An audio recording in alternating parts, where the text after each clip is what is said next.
when the cannabis industry got started, people didn't understand 280E, and a lot of them. And then when 280E kind of showed up, they sort of said that can't be right. And here's the reality of 280E in a very, very simple little example. 280E applies to deductions, but not cost of goods sold. And so let's put it in the context of psilocybin. If I buy a mushroom to sell and I pay $2 for that mushroom, and then I pay my salesperson a $2 salary, and they sell it for $5, right? I just made $1, but because of 280E, I am not going to get to be able to deduct the $2 I pay to my salesperson. So I'm going to pay tax on $3. That is going to be my income for tax purposes. And so that creates a number of big problems. Number one, if you're an owner in an LLC and you receive a K-1, you're in a flow-through company, that's your personal problem. You just got $1, but you have taxable income of $3. And it could well be that you didn't even get that dollar. And that can be, that's a huge burden, right? And those numbers can be much, much, much, much bigger. A bunch of the cannabis industry woke up to the reality of 280E because they went through audits. They realized through that audit that they weren't even profitable. Once 280E applied, they weren't making any money. But guess what? They had multi-million-dollar personal tax liabilities, all in the same moment. That's the realization, right? That is not what the psilocybin industry wants to happen to them, right? It is brutal. A lot of those people are still carrying those huge liabilities. The IRS won't forgive them, even though they never had the money, right? It's horrible. It is a tragedy, actually, for the industry right now. Right, because it's almost like they're getting taken out when there's a legitimate thing. Because of the way our system works, state tax returns start at, line 35 or whatever it is of the federal tax return. 28 or 30. So if you're in a company that's subject to 280E, you're going to pay that tax again at the state level because it takes off from line your whatever. Your federal AGI, adjusted gross income. Yeah. And so many states have decoupled from the federal regime and allowed what I call an add back, where you put those disallowed costs back in on your state tax return. But I don't see that happening in the psilocybin industry right now. And if I'm a person who is involved in that industry and is trying to advocate for my business, that's a really, really, really important thing to get is that add back to decouple from the federal 280E penalty. So do you think that's why the psilocybin industry doesn't want to be associated with the marijuana, or kind of piggyback off of that because they don't want to be roped into 280E? Or do you think what other reason, because you had said that they kind of want to differentiate themselves, what other reason, or why do you think that's the case? I think it's a number of things. I think that's certainly one of them. I think also, the marijuana industry is much more of a party industry kind of platform. I don't know. It's sort of medical. There's maybe more like stereotypes or like biases associated with marijuana. Sort of started out medical, that kind of medical, and then and now we're finding out, I think, that it really is. There really are legitimate medical uses and all this kind of stuff, whereas the psilocybin industry is really starting out medical in a lot of ways, and I think that is significant for the psilocybin industry. And the cannabis industry's on hard times right now, right? Either if you look at the 10 biggest cannabis companies out there, they're carrying close to $1 billion in tax debt because of 280E, and so if I'm a psilocybin company, I want to run away from that as fast as I can, right? And try to distinguish myself differently. And many of the state regulators are frustrated with the cannabis industry because the regulations and the industry aren't always on the same page. Right now, Judy, there's this really fun thing going on in the state of Colorado that I call the bud trim wars. It's sort of apocalyptic, I hope. And bud is the kind of cannabis that you want to buy, flower, bud, whatever that is.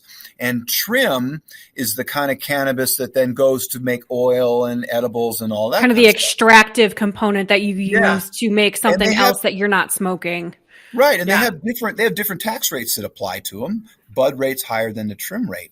But the state thinks that the bud is like, and the trim are these two very distinct, totally separate things that, never the two are entwined. And the truth is that's not the case, that actually there are leaves that come out of the buds, right? And there is this thing called keef, that's the good stuff, that falls on the leaves. And there's just it's not as clean as that.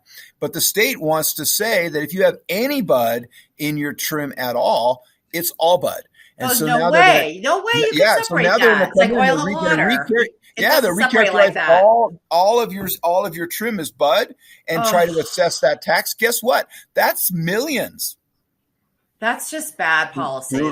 It's brutal. And the industry's like, look, man, this is the way everyone's doing it. No one will buy that right there, that trim. No one will pay bud price for that. We can't sell that as bud. Yeah.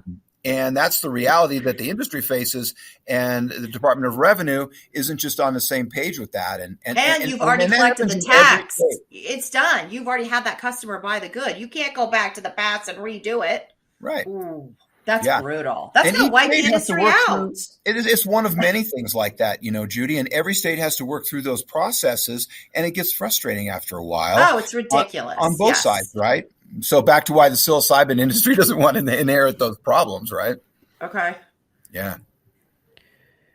I forgot what I was going to say.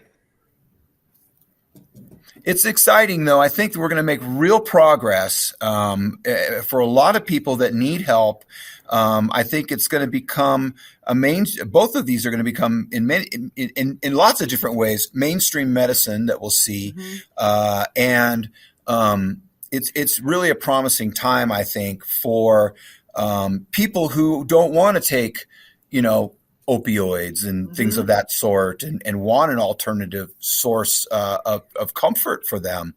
And we're going to get there, but it's like, how fast do you think? Are we 5-10 years out? I mean, this could really happen in a day if people really wanted to do it, but it's not happening. It just keeps getting, I know it's really complicated stuff to sort through, but in the end, do you want the business to thrive or not? I really struggle with the 280E fundamentally. I just think it's a legitimate legal business. We should just allow it. That should just be a carve out, but whatever.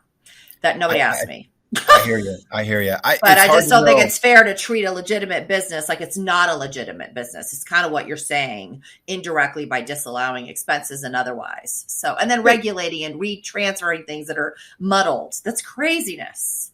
They're a huge taxpayer in our state, right?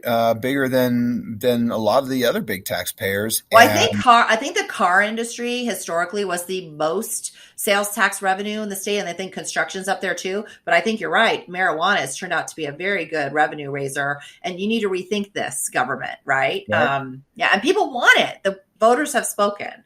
And they're good community partners for the most part too. They come into urban decay neighborhoods, and they have to spend a bunch of money to update a facility that's falling down, and then they have to spend a bunch of money to make sure that facility looks good and is compliant with all the regulations and is secure and everything else. And if we did this right, we'd take those drug sales off of the streets and put them into these secure places where they could be controlled and tested. If you buy marijuana in a dispensary, you know it's clean. If you buy it on the street, you have no idea that whether it's clean or not. Right.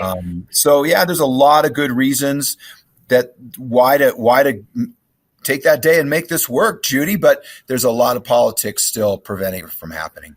Yeah. Well, and I think there's a lot of stigma associated too, right? Like my in-laws, who my father-in-law suffers a lot with like chronic pain and is, but the first source is a pill. So you've got Vicodins and Percocets and all of that nonsense in his cabinet.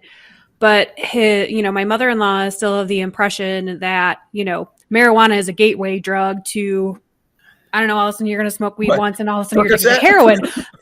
Pretty sure if we're talking about the the opioid crisis that exists in Ohio, which kind of gets pinpointed a lot. Like, I think there's still a lot of like stigma and education that needs to be disassociated from it.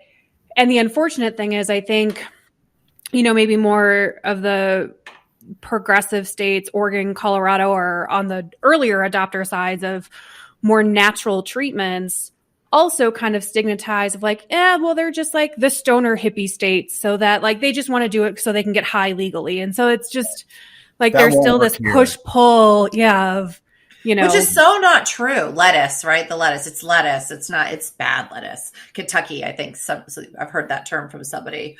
But, my dad died of cancer and he suffered greatly for almost a year. And I know he took medical marijuana to ease his stress. I can't even imagine living with a terminal illness and going to sleep at night. It's one thing when you're busy and everyone's telling you how much they love you and we're sad you're, not doing well. It's another thing when you're alone with your own thoughts. I mean, the stress of going through a very difficult illness.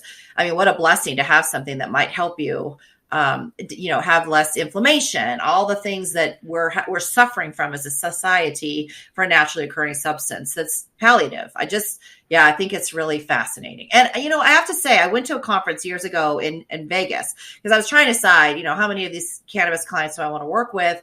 And I was very impressed with the quality of the people there, with the content, with the ethos was just super not pot. It's not stoner. It was very, this is good. It makes me a better person. I want to help other people be better people. I want them to have less anxiety, just a lot of that. And I really, really thought it was a lot of really good people. And it wasn't the perception that people think of just getting stoned. I don't think that's the case at all. They're very legitimate businesses that are, providing meaningful balance to this world. So they have to be. Yeah. And so as, we kind of wrap up, Nick, what are some things that, you're kind of paying attention to and wanting to kind of get out to the public for those kind of, companies who want to enter this space or think about what would be your parting words to them? What would you leave them with? Yeah, I think that first off, using good professionals like Judy and like you and yourself, having real advice is really important. A lot of people got really hurt because that wasn't available in the cannabis space, and they really paid the price. So first off, get the right professionals, experienced professionals that have experience in the areas that you're talking about, not just. There's a lot of different kinds of psilocybin, and I wish I knew all the different strains because I'd throw one out right now. But, a real tax professional, right?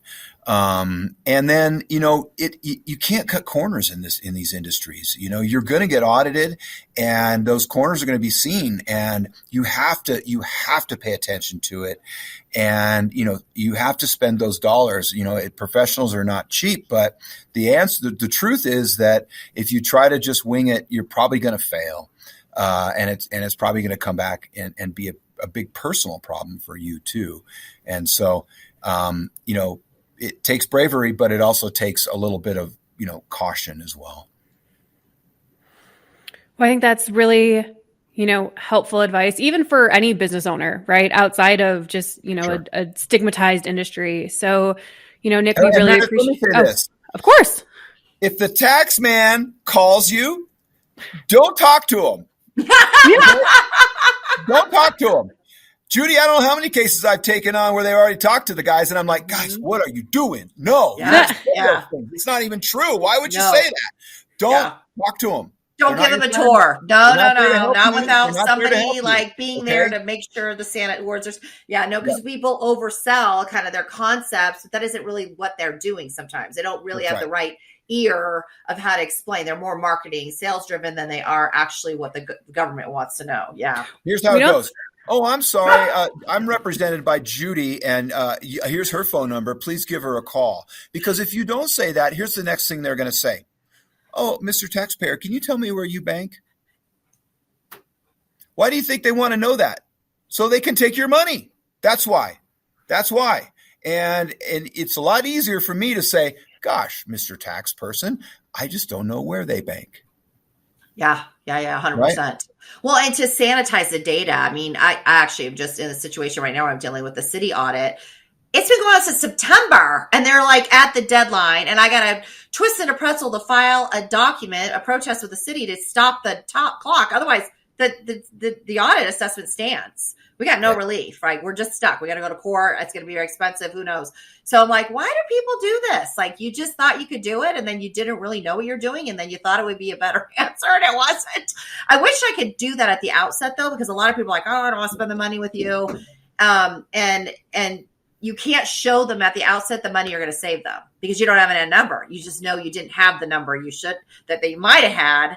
It's hard to prove a negative, if that makes sense. So I'll struggle with that because, I mean, I look at what I'm able to do once I have a number, but if I don't have a number and I begin, I don't always know by the end it's that I saved them anything. I try to say, well, we didn't deal with that, so we're good, right? That's a big thing off the record. Yeah, it's interesting you say that. But, people are stressed. They don't know how to hire the right counsel. They don't know you, everybody. So hopefully more people will know you now and know that you're a resource for them as a legal expert in the field. And that's really important to, like you said, have that expertise out there in the universe. And I think I speak for the tax professional community as a whole that, look, if you have a problem, we'll talk to you and not charge you and see if we can help you. Yeah. And if we can't help you, we'll let you know. And if we can, then it's going to be worth it. So yeah, I think that's the truth of it. Yeah. Well, thank you so much. And until next time, this is Saltivation.